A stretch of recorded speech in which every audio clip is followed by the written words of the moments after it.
આકાશવાણી ભુજ સમાચાર કૃપાલી મૈછા વાંચે છે. નમસ્કાર.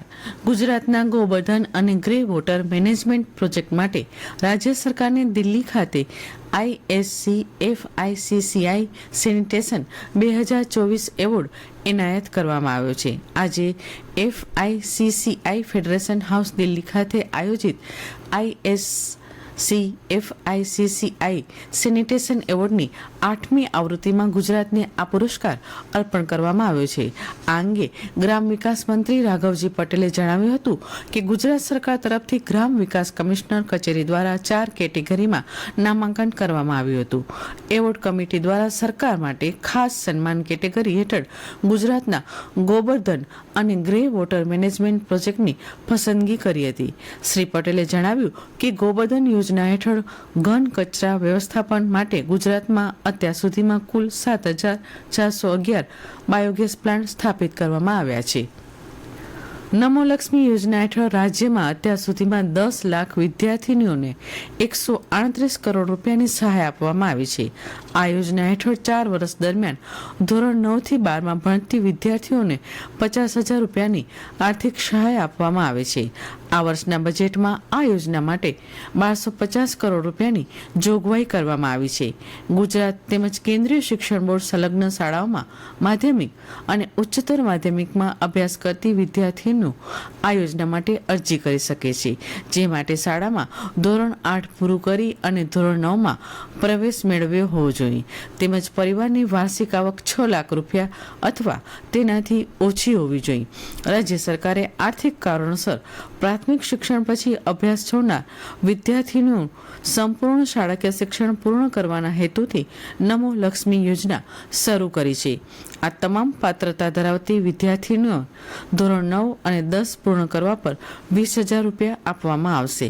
ધોરણ 12 પાસ થતા 30,000 રૂપિયાની આર્થિક સહાય આપવાની જોગવાઈ છે. આ રીતે વિદ્યાર્થીનીઓને 4 વર્ષમાં 50,000 રૂપિયાની આર્થિક સહાય આપવામાં આવે છે. આ માટે સરકારે નમો લક્ષ્મી પોર્ટલ શરૂ કર્યું છે. કચ્છનો રણોત્સવ દેશ વિદેશમાં ખ્યાતિ મેળવી ચૂક્યો છે, જેના કારણે દેશમાં યોજાતા વિવિધ સાંસ્કૃતિક અને સરકારી કાર્યક્રમોમાં રણોત્સવના દાખલા આપવામાં આવતા હોય છે.